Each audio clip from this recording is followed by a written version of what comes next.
ಸಾರ್ವಜನಿಕ ಉದ್ಯಾನವನದಲ್ಲಿ ಇರುವ ವೀರಶೈವ ಕಲ್ಯಾಣ ಮಂಟಪದಲ್ಲಿ ಹಸಿರು ಕ್ರಾಂತಿಯ ಹರಿಕಾರ ಮಾಜಿ ಉಪಪ್ರಧಾನಿ ಡಾಕ್ಟರ್ ಬಾಬು ಜಗಜೀವನ್ ರಾಮ್ ರವರ 119ನೇ ಜಯಂತ್ಯೋತ್ಸವ ಕಾರ್ಯಕ್ರಮ ಹಮ್ಮಿಕೊಳ್ಳಲಾಗಿತ್ತು.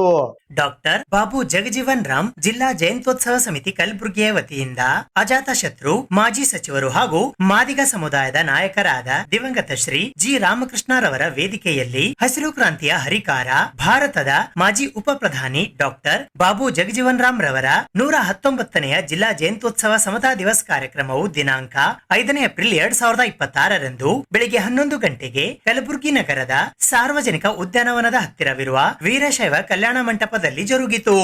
ಈ ಕಾರ್ಯಕ್ರಮದ ದಿವ್ಯ ಸಾನ್ನಿಧ್ಯವನ್ನು ಕಲಬುರಗಿಯ ಶಹಾಬಾಜಾರ್ನ ಸುಲಫುಲ ಮಠ ಹಾಗೂ ಶ್ರೀಶೈಲಂನ ಸಾರಂಗ ಮಠದ ಜಗದ್ಗುರು ಡಾಕ್ಟರ್ ಸಾರಂಗಧರ ದೇಶಿಕೇಂದ್ರ ಮಹಾಸ್ವಾಮಿಗಳು ವಹಿಸಿದ್ದರು. ಘನ ಉಪಸ್ಥಿತರಾಗಿ ಮಾಜಿ ಕಾರ್ಮಿಕ ಸಚಿವರಾದ ಎಸ್.ಕೆ. ಕಾಂತ ಆಗಮಿಸಿದ್ದರು. ಅಧ್ಯಕ್ಷತೆಯನ್ನು ಜಿಲ್ಲಾ ಜಯಂತ್ಯೋತ್ಸವ ಸಮಿತಿ ಕಲಬುರಗಿ ಅಧ್ಯಕ್ಷರಾದ ರಾಜು ಹದನೂರ್ ವಕೀಲರು ಹಾಗೂ ಗೌರವ ಅಧ್ಯಕ್ಷರಾದ ಮಂಜುನಾಥ್ ನಾಲ್ವಾರ್ಕರ್ ವಹಿಸಿದ್ದರು. ಮುಖ್ಯ ಅತಿಥಿಗಳಾಗಿ ಮೈಸೂರಿನ ಖ್ಯಾತ ನ್ಯಾಯವಾದಿಗಳಾದ ಅರುಣ್ ಕುಮಾರ್, ಚಲನಚಿತ್ರ ನಟ ಮತ್ತು ಬೆಂಗಳೂರಿನ ಹೋರಾಟಗಾರರಾದ ಚೇತನ್ ಅಹಿಂಸಾ ಆಗಮಿಸಿದ್ದರು. ವಿಶೇಷ ಆಹ್ವಾನಿತರಾಗಿ ಮಾಜಿ ಸಚಿವರಾದ ಮಾಲಿಕಯ್ಯ ಗುತ್ತೇದಾರ್, ಕಲಬುರಗಿ ದಕ್ಷಿಣ ಮತಕ್ಷೇತ್ರದ ಮಾಜಿ ಶಾಸಕರಾದ ದತ್ತಾತ್ರೇಯ ಸಿ ಪಾಟೀಲ್ ರೇವೂರ್, ಕನ್ನಡ ಅಭಿವೃದ್ಧಿ ಪ್ರಾಧಿಕಾರದ ಮಾಜಿ ಸದಸ್ಯರಾದ ಸುರೇಶ್ ಬಡಗೇರ್, ಕೋಲಿ ಕಬ್ಬಲಿಗ ಎಸ್ಟಿ ಹೋರಾಟ ಸಮಿತಿ ಕಲಬುರಗಿಯ ರಾಜ್ಯಾಧ್ಯಕ್ಷರಾದ ಲಚ್ಚಪ್ಪ ಜಮಾದಾರ್, ಕಲಬುರಗಿಯ ಕಾಂಗ್ರೆಸ್ನ ಮುಖಂಡರಾದ ವಿನೋದ್ ಕೆಬಿ ಹಾಗೂ ಆಲ್ ಇಂಡಿಯಾ ಬಹುಜನ ಪಕ್ಷದ ರಾಜ್ಯ ಉಪಾಧ್ಯಕ್ಷರಾದ ಕೆಬಿ ವಾಸು ಹಾಗೂ ಕಲಬುರಗಿಯ ನ್ಯಾಯವಾದಿಗಳಾದ ಅರುಂಧತಿ ನಾಗಮೂರ್ತಿ ಆಗಮಿಸಿದ್ದರು. ಗೌರವ ಸತ್ಕಾರಕ್ಕಾಗಿ ಕರ್ನಾಟಕ ರಾಜ್ಯ ಮಹಿಳಾ ನೌಕರರ ಸಂಘ ಕಲಬುರಗಿಯ ನಂದಿನಿ ಸನ್ವಾಲ್, ಕಲಬುರಗಿಯ ಹರಳಯ್ಯ ಸಮಾಜದ ಮುಖಂಡರಾದ ಮೈಲಾರಿ ಶೇಳಗಿ, ದೋರಕಕ್ಕಯ್ಯ ಸಮಾಜದ ಅಧ್ಯಕ್ಷರಾದ ಸಂಬಣ್ಣ ಹೋಳ್ಕರ್ ಆಗಮಿಸಿದ್ದರು. ಇವತ್ತು ಮಾದಿಗ ಸಮುದಾಯ ಇವತ್ತು ಇಷ್ಟು ಒಗ್ಗಟ್ಟಾಗುವಂತ ಸಂದರ್ಭದಲ್ಲಿ ಎರಡು ಗುಂಪುಗಳಾಗಿ ಯಾಕೆ ಪರಿವರ್ತನೆ ಆಗಿದೆ ಅಂತ ತಮಗೆಲ್ಲರಿಗೂ ಕೂಡ ಮನಸ್ಸಿನಲ್ಲಿ ಕಾಡ್ತಾ ಇರಬಹುದು ಅಂತ ಪ್ರಶ್ನೆ. ಆದರೆ ಆ ಪ್ರಶ್ನೆಗೆ ಉತ್ತರವನ್ನು ಕೊಡೋಕ್ಕೆ ನಾನು ನಿಂತಿದ್ದೇನೆ. ಇವತ್ತು ಇಲ್ಲಿವರೆಗೆ ಒಗ್ಗಟ್ಟದಿಂದ ಜಯಂತ್ಯೋತ್ಸವ ಕಾರ್ಯಕ್ರಮವನ್ನು ಎಲ್ಲರೂ ಸೇರಿ ಮಾಡ್ತಾ ಇದ್ದು, ಆದರೆ ಇವತ್ತು ಹೋರಾಟಗಾರರನ್ನ ಇವತ್ತು ಒಳ ಮೀಸಲಾತಿ ಹೋರಾಟದಲ್ಲಿ ತೊಡಸ್ಕೊಂಡು ಜೈಲಿಗೆ ಹೋಗಿರುವಂಥ ವ್ಯಕ್ತಿಗಳನ್ನು, ನಿಜವಾದಂಥ ಹೋರಾಟಗಾರನ ಪಕ್ಷದಲ್ಲಿರುವಂಥ ಕಾಂಗ್ರೆಸ್ ಆಗಿರ್ಬೋದು, BJP ಆಗಿರ್ಬೋದು, ಆ ಪಕ್ಷದಲ್ಲಿರುವಂಥ ಬಲಗೈ ಬಂಟರನ್ನ ಅಧ್ಯಕ್ಷ ಮಾಡುವ ಮೂಲಕವಾಗಿ ಕಲಬುರಗಿಯಲ್ಲಿರುವಂಥ ನಾಯಕರುಗಳು ಅವರ ಕೈವಾಡವನ್ನು ಅವರವನ್ನು ಮೇಲ್ಗಡೆಯನ್ನು ಮಾಡ್ತಿರುವಂಥ ಸಂದರ್ಭದಲ್ಲಿ ಇವತ್ತು ಆ ಒಂದು ಅಧ್ಯಕ್ಷರ ಕೇಳುವಂಥ ಸಂದರ್ಭದಲ್ಲಿ ಏನಾಗಿತ್ತಂದ್ರೆ ಅನೇಕ ಜನರು ರಾಜು ಹದ್ನೂರವರಾಗಿರ್ಬೋದು, ರಾಜು ಕಟ್ಟಿಮನಿಯವರಾಗಿರ್ಬೋದು, ಅನೇಕರು ಮುಖಂಡರು ಕೂಡ ಆ ಒಂದು ಕಾರ್ಯಕ್ರಮಕ್ಕೆ ಆ ಒಂದು ಅಧ್ಯಕ್ಷ ಸ್ಥಾನಕ್ಕೆ ಕೇಳಿದಂಥ ಸಂದರ್ಭ ಎಲ್ಲರನ್ನ ತಿರಸ್ಕರಿಸಿ ಇವತ್ತು ಎರಡು ಗುಂಪು ಮಾಡಲಿಕ್ಕೆ ಕಾರಣನೇ ಇವತ್ತು ನಮ್ಮ ಕಲಬುರಗಿಯಲ್ಲಿರುವಂಥ ನಾಯಕರುಗಳಂತೆ ಸ್ಪಷ್ಟಿಸ್ತೇನೆ. ಇವತ್ತು ಬಾಬು ಜಗಜೀವನ್ ರಾವ್ ಅವರು ಇಂಥ ಒಂದು ಮಹಾನ್ ವ್ಯಕ್ತಿ ಯಾವ ಭಾರತ ದೇಶದಲ್ಲಿ ಇವತ್ತು ಹಸಿರು ಕ್ರಾಂತಿ ಹರಿಕಾರ ಯಾಕಂತೇವರಿಗೆ ಹಲವಾರು ಖಾತೆಯ ಸಚಿವರಾಗಿ ನೆಹರು ಮಂತ್ರಿಮಂಡಲದಿಂದ ಹಿಡಿದು ಇಂದಿರಾ ಗಾಂಧಿ ಮಂತ್ರಿಮಂಡಲವರಿಗೆ ಹಲವಾರು ಖಾತೆಯ ಕಾರ್ಮಿಕ ಸಚಿವರಾಗಿ, ಆಹಾರ ಖಾತೆಯ ಸಚಿವರಾಗಿ ಮತ್ತು ಕೃಷಿ ಇಲಾಖೆಯ ಸಚಿವರಾಗಿ, ಪ್ರಸಾರ ಮತ್ತು ಸಂಶೋಧನಾ ಇಲಾಖೆಯ ಸಚಿವರಾಗಿ ಹಲವಾರು ಖಾತೆಗಳನ್ನು ಅವರಿಗೆ ಕೊಟ್ಟಾಗ ಯಾವುದಕ್ಕೂ ಒಂದು ಕಳಂಕ ಬಾರದೆ ಭಾಳ ಎತ್ತರದಿಂದ ಶ್ರದ್ಧೆಯಿಂದ ಅವರ ಖಾತೆಗೆ ಮೆರುಗು ತರ್ತಕ್ಕಂಥ ರೀತಿಯಲ್ಲಿ ಕೆಲಸ ಮಾಡಿದಂಥ ವ್ಯಕ್ತಿ ಯಾರಾದರಿದ್ದರೆ ಡಾಕ್ಟರ್ ಬಾಬು ಜಗಜೀವನ್ ರಾವ್ ಅನ್ನೋಂಥ ಮಾತನ್ನು ಹೇಳಬೇಕಾಗ್ತದೆ. ಯಾವಾಗ ಎಮರ್ಜೆನ್ಸಿ ಡಿಕ್ಲೇರ್ ಆಯಿತು ಮರಿಬಾರ್ದು ನಾವು. ಇಂದಿರಾ ಗಾಂಧಿಯವರ ನೇತೃತ್ವದಲ್ಲಿ ಎಮರ್ಜೆನ್ಸಿ ಡಿಕ್ಲೇರ್ ಆದಾಗ ಅನೇಕ ಮಂತ್ರಿಮಂಡಲೀಯ ಸಚಿವರಿದ್ದರೂ ಕೂಡ ಯಾರೂ ಇಂದಿರಾ ಗಾಂಧಿಗೆ ಹೇಳಲಿಲ್ಲ ಈ ಎಮರ್ಜೆನ್ಸಿ ಡಿಕ್ಲೇರ್ ಮಾಡಿ ತಪ್ಪಿದೆ, ವಾಪಸ್ ತಗೋಬೇಕನ್ನೋಂಥ ಒತ್ತಡ ಬಾಬು ಜಗಜೀವನ್ ರಾವ್ ಕೊಟ್ಟಿದ್ರು ಆ ಸಂದರ್ಭದಲ್ಲಿ. ಆದರೆ ಅವರ ಮಗ ಸಂಜಯ್ ಗಾಂಧಿ ಕೇಳಲಿಲ್ಲ. ಅವರ ಮಗನ ಒತ್ತಡದ ಮೇಲೆ ಇಂದಿರಾ ಗಾಂಧಿ ಎಮರ್ಜೆನ್ಸಿ ಹಾಕಿ ಅನೇಕ ಗೊಂದಲ ವಾತಾವರಣ ಮಾಡಿ ಕಾಂಗ್ರೆಸ್ ಪಕ್ಷ ಇತಿಹಾಸ ಪಕ್ಷಕ್ಕೆ ಕಳಂಕ ತರ್ತಕ್ಕಂಥ ರೀತಿಯಲ್ಲಿ ವಾತಾವರಣ ನಿರ್ಮಾಣ ಆಗಿದ್ದು ತಾವೆಲ್ಲ ನೋಡಿದ್ದೀವಿ. ಹೀಗಾಗಿ ನಾನು ಯಾಕೆ ಮಾತನ್ನು ಹೇಳ್ತಾ ಇದ್ದೇನೆ, ಇಂಥ ಒಬ್ಬ ಸತ್ಪುರುಷರ ಜಯಂತಿಯನ್ನು ಆಚರಣೆ ಮಾಡ್ತಕ್ಕಂಥ ಉದ್ದೇಶ ಏನಿದೆ, ಬರೀ ವರ್ಷಕ್ಕೊಮ್ಮೆ ಸೇರಿ ನಾವು ಜಯಂತಿ ಆಚರಣೆ ಮಾಡೋದು ಆಮೇಲೆ ಅವ್ರಿಗೆ ಮರೆತು ಬಿಡೋದಲ್ಲ. ಪರಿಶಿಷ್ಟರು ಯಾವುದೇ ಹೋರಾಟ ಮಾಡುವಂಥ ಸಂದರ್ಭದಲ್ಲಿ ಅವರ ಬ್ಯಾನರ್ಗಳ ಮೇಲೆ ಒಂದು ಸ್ಲೋಗನ್ ಹಾಕೋತಾರೆ. ಪರಿಶಿಷ್ಟ ಸಮಾಜದವರು, ನೊಂದವರು ಬೆಂದವರು ಹೋರಾಟ ಮಾಡೋಂಥ ಸಂದರ್ಭದಲ್ಲಿ ಅವ್ರ ಬ್ಯಾನರ್ ಮೇಲೆ 3 ಪದಗಳಿರ್ತವೆ, ನೋಡಿದ್ದೀರಾ? ಏನದು? ಆರ್ಗನೈಸ್, ಎಜುಕೇಟ್, ಆಜಿಟೇಟ್ ಅಂತ. ನೋಡಿದ್ದೀರಾ? ಇಂಗ್ಲೀಷ್ ಎಷ್ಟು ಜನಕ್ಕೆ ಅರ್ಥ ಆಗುತ್ತೆ? ಹೆಣ್ಮಕ್ಳು ಕೈ ಎತ್ತಿ, ಇಂಗ್ಲೀಷ್ ಎಷ್ಟು ಜನಕ್ಕೆ ಅರ್ಥ ಆಗುತ್ತೆ ನಾನು ಹೇಳಿದ್ದು ಹಿಂದೆ? Very good. Organise, educate, ಆಜಿಟೇಟ್.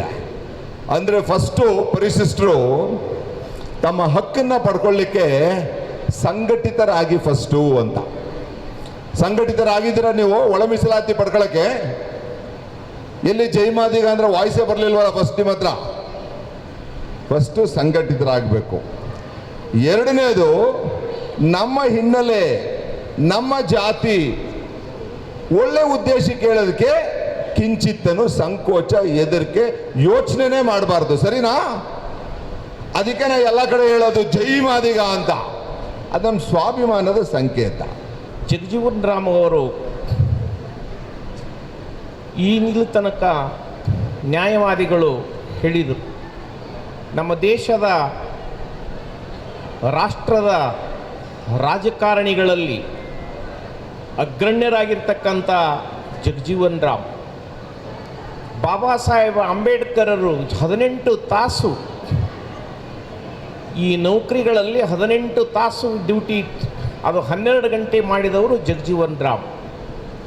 ಬಾಬಾ ಸಾಹೇಬರು ತೀರ್ಕೊಂಡಾಗ ಬಾಬಾ ಸಾಹೇಬರ ಬಳಿ ಕಿಶದಲ್ಲಿ ಕೈ ಹಾಕಿ ನೋಡಿದ್ರಾಗ 300 ರೂಪಾಯಿ ಇತ್ತು. ಇನ್ನೂ ಉಳಿದಿದ್ದನ್ನು ಕೈಲೇ ಹಾಕಿ ಬಾಬಾ ಸಾಹೇಬರ ಶವವನ್ನು ಎಲ್ಲಿಗೆ ತರ್ತಾ ಇದ್ದಾರೆ? ದಿಲ್ಲಿಯಿಂದ ಬಾಂಬೆಗೆ ತರ್ತಕ್ಕಂಥವರು ಯಾರು ಅಂತ ಕೇಳಿದರೆ ಜಗಜೀವನ್ ರಾಮ್. ಇಂಥ ಕೆಲಸ ಮಾಡಿರ್ತಕ್ಕಂಥ ಜಗಜೀವನ್ ರಾಮ್ ಅವರು ಹಸಿರು ಕ್ರಾಂತಿಯ ಹರಿಕಾರರಾಗಿ ಇವತ್ತು ರೈತ ಸಂಘದವರು ಪ್ರತಿಯೊಬ್ಬರು ಅವರ ಜೀವನದ ನಾವು ನೋಡ್ತಾ ಇದ್ದೇವೆ. ಪ್ರತಿಯೊಬ್ಬರು ರೈತ ಸಂಘದವರು ಹಸುರನ್ನ ಹಾಕುತ್ತಾ ಇದ್ದಾರೆ. ಹಸುರು ಅಂದರೆ ರೈತರ ಬೆನ್ನೆಲುಬು, ಜೊತೆಗೆ ಜೀವನಾಡಿ. ಇಂಥದನ್ನು ಜಗಜೀವನ್ ರಾಮ್ ಅವರು ನಮ್ಮ ದೇಶಕ್ಕೆ ಬಹಳ ಅಮೂಲ್ಯವಾದ ರತ್ನವಾಗಿರ್ತಕ್ಕಂಥವರು. ಅಂಥವರ ನಿಮ್ಮ ಸಮಾಜಕ್ಕೆ ಬೇಕಾಗಿರ್ತಕ್ಕಂಥ ಒಳ ಮೀಸಲಾತಿ ಅದು ನಾಳೆ ಈಗ ಹೇಳಿದರು 9ನೇ ತಾರೀಕಿಗೆ ಸಚಿವ ಸಂಪುಟದಲ್ಲಿ ನಿರ್ಣಯ ಆಗ್ತಾ ಇದೆ. ನಿರ್ಣಯ ಆಗಲೇಬೇಕು, ಆಗ್ತಾ ಇದೆ ಅಲ್ಲ, ಆಗಲೇಬೇಕು. ಅಂದರೆ ಸಿಗುವ ಸೌಕರ್ಯಗಳು ಹೇಳಿದರವರು 13,000 ಕೋಟಿ ರೂಪಾಯಿ ಸಿಗ್ತಾ ಇದೆ. 13,000 ಕೋಟಿ. ಸೋಷಿಯಲ್ ಮೀಡಿಯಾ ಅನ್ನೋದು ಬಂದಿರೋದು 40 ವರ್ಷಗಳಿಂದ, ಸಿನಿಮಾ ಅನ್ನೋದು ಬಂದಿರೋದು 100 ವರ್ಷಗಳಿಂದ. ಆದರೆ ಅನ್ಯಾಯ ವಿರುದ್ಧ ಜನರ ಹತ್ರ ಹೋಗಿ ಮಾತಾಡೋದು 1000 ವರ್ಷದಲ್ಲಿ ನಡೀತಾ ಇದೆ. ನಾವು ಕೂಡ ಜನರ ಹತ್ರ ಹೋಗಬೇಕು, ಜನರ ಹತ್ರ ನಮ್ಮ ವಿಚಾರಗಳು ಹೇಳಬೇಕು. ನಮ್ಮ ಉತ್ತಮ ಸಮಾಜದ ಕನಸನ್ನು ನಾವು ಸಮಾಜಮುಖಿ ಸೇವೆ ಮುಖಾಂತರ, ಜಾಗೃತಿ ಮುಖಾಂತರ, ಹೋರಾಟದ ಮುಖಾಂತರ ಅದನ್ನು ಜನರ ಮುಂದೆ ಇಟ್ಟು ನಾವು ನಮ್ಮ ಜೊತೆ ಸೇರಿಸ್ಕೋಬೇಕು ಅನ್ನೋದು ಭಾಳ ಮುಖ್ಯ. ಸೊ ಮಂಜುನಾಥ್ ಅವರು, ರಾಜು ಅವರು, ಅವರ ತಂಡದವರು ಈ ರೀತಿ ಉತ್ತಮ ಕೆಲಸ ಮಾಡ್ತಿರೋದು ಹೆಮ್ಮೆಯ ವಿಚಾರ ಸ್ನೇಹಿತರೆ. ಮತ್ತು ಸ್ನೇಹಿತರೆ, ನಾನು 15 ವರ್ಷದಿಂದ ನಾನು ಚಳುವಳಿನಲ್ಲಿದ್ದೀನಿ. ಈ 15 ವರ್ಷದಲ್ಲಿ ನಾನು ಕರ್ನಾಟಕದಾದ್ಯಂತ ಎಲ್ಲ ಕಡೆ ತಿರುಗಾಡ್ತಾ ಬರ್ತಾ ಇದ್ದೀನಿ. ಆದರೆ ಸತ್ಯ ಹೇಳಬೇಕು ಅಂದರೆ ಬೆಂಗಳೂರು, ಮೈಸೂರು ಬಿಟ್ಟರೆ ಎಲ್ಲೇನಾದರೂ ರಾಜ್ಯ ಮಟ್ಟದಲ್ಲಿ ನಾನು ಹೆಚ್ಚು ಸಲ ಬಂದಿದ್ದೀನಿ ಅಂದರೆ ಅದು ಇದೇ ಕಲಬುರಗಿ ಅಂತ ನಾನು ಹೆಮ್ಮೆಯಿಂದ ಹೇಳ್ತೇನೆ.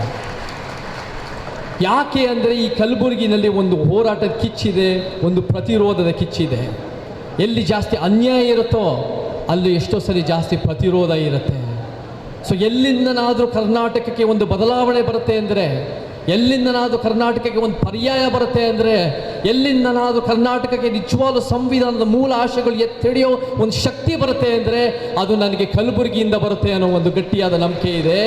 ದಾಸೆ ಮಗಳು ಹೊಲಕ್ಕೆ ಬೆರಣಕ್ಕೆ ಹೋದಾಗ ಅವರು ಆಳ ಮಗಳು ಕೆಲಸಕ್ಕೆ ಹೋದಾಗ ಅವ್ರ ಸಂಗಮ ಮಾಡಿದಾಗ ಅವರಿಗೆ ಹುಟ್ಟಿದವ ನಾ ಇದ್ದೇನೆ, ಆದರೆ ನನಗೆ ಬ್ರಾಹ್ಮಣ ಅನ್ಬೇಡಿ ಅಂತ ಹೇಳ್ತಾರೆ.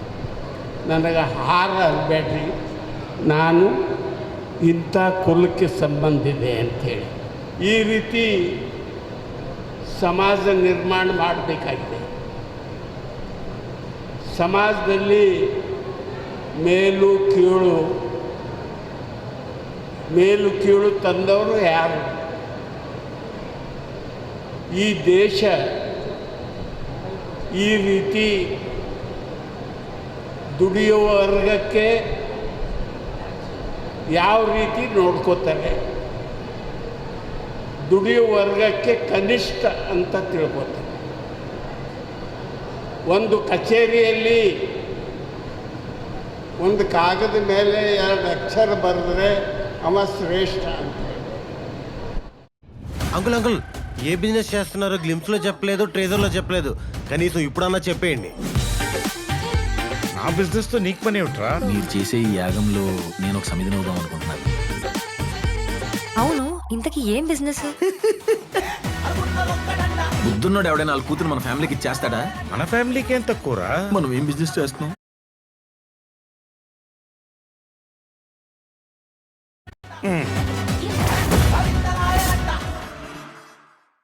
ಅವ ಶ್ರೇಷ್ಠ ಅಂತ. ಒಬ್ಬ ಸ್ವಾಮಿ ಗುಡಿದಾಗ ಮಂತ್ರ ಹೇಳಿ ಗಂಟೆ ಹೊಡೆದರೆ ಅವರು ಶ್ರೇಷ್ಠ.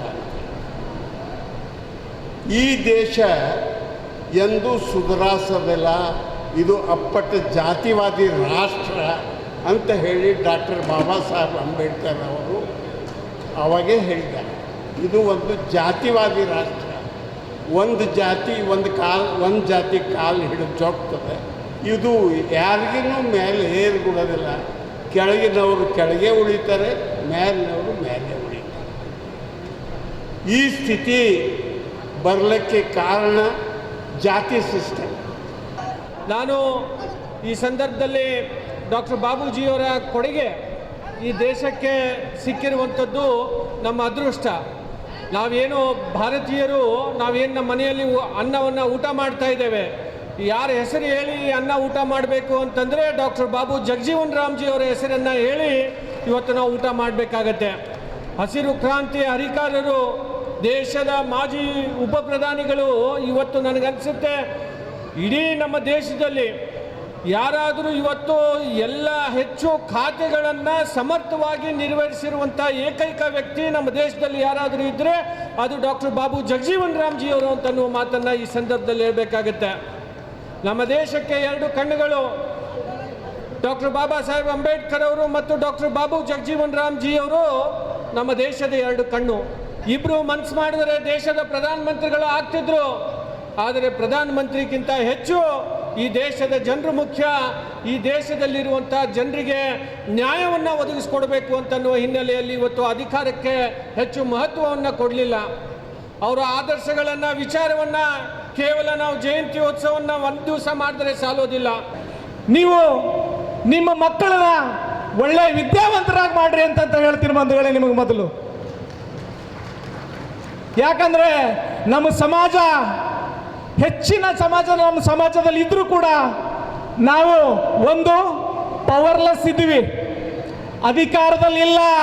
ಈ ಕಲ್ಯಾಣ ಕರ್ನಾಟಕದಲ್ಲಿ ಯಾರಿಗೂ ಕೂಡ ಒಂದು MLA ಟಿಕೆಟ್ ಸಿಕ್ಕಿಲ್ಲ, ಹೌದು ತಾನೇ? ಲಾಸ್ಟ್ ಜಿಲ್ಲಾ ಪಂಚಾಯತ್ ಚುನಾವಣೆಯಲ್ಲಿ ಯಾರಿಗೂ ಕೂಡ ಜಿಲ್ಲಾ ಪಂಚಾಯತ್ ಟಿಕೆಟ್ ಸಿಕ್ಕಿಲ್ಲ. ಅದು ಸಿಕ್ಕಿರೋದು ಒಂದೇ ಒಂದು ಬೈ ಎಲೆಕ್ಷನ್ ಅಲ್ಲಿ ಸೇಡಮಲ್ಲಿ ಶರಣ್ ಪ್ರಕಾಶ್ ಪಾಟೀಲ್ ಸಾಹೇಬರು ಕೊಟ್ಟರು ಅಂತ ಹೇಳ್ಬೇಕಾಗ್ತದೆ. ಕಾರ್ಪೊರೇಷನ್ ಅಲ್ಲಿ ಒಂದೇ ಟಿಕೆಟ್ ಸಿಕ್ಕಿದ್ ನಮಗೆ, ಹೌದು ತಾನೇ? ಅದು ಯಾರು? ಶರಣ್ ಪ್ರಕಾಶ್ ಪಾಟೀಲ್ ಸಾಹೇಬರು ಲಿಂಗರಾಜ್ ಅವ್ರ ಮಿಸಸ್ ಅವ್ರಿಗೆ ಕೊಟ್ಟಿದ್ರು, ಅವ್ರ ತಂಗಿಯವ್ರಿಗೆ ಕೊಟ್ಟಿದ್ದು. ನಮ್ಮ ಜನಸಂಖ್ಯೆ ಎಷ್ಟಿದೆ ಜಿಲ್ಲೆಯಲ್ಲಿ? 2.5 3 ಲಕ್ಷ ಇದ್ದೀವಿ ತಾನೇ? ಇದ್ದೀವಲ್ಲಪ್ಪ. ಮತ್ತೆ ನಮಗೆ ಅಧಿಕಾರ ಬೇಡ? ಬರ್ತಕ್ಕಂಥ ಚುನಾವಣೆಯಲ್ಲಿ, ಜಿಲ್ಲಾ ಪಂಚಾಯತ್ ಚುನಾವಣೆಯಲ್ಲಿ ಎಲ್ಲ ಕ್ಷೇತ್ರದಲ್ಲಿ ನಮ್ಮೊಬ್ಬೊಬ್ರು ಇದ್ರೆ ಮಾತ್ರ ನಾವು ಮಾದಿಗರಾಗಿ ಹುಟ್ಟಿರೋಕ್ಕೆ ಸಾಧ್ಯ ಅಂತ ಹೇಳಬೇಕಾಗ್ತದೆ ಬಂಧುಗಳೇ. ಇವತ್ತು ಬಾಬು ಜಗಜೀವನ್ ರಾವ್ ಅವರ ಒಂದು ಜಿಲ್ಲಾ ಸಮಿತಿ ವತಿಯಿಂದ 119ನೆಯ ಜಯಂತಿಯನ್ನು ಆಚರಣೆ ಮಾಡಿದೆವು.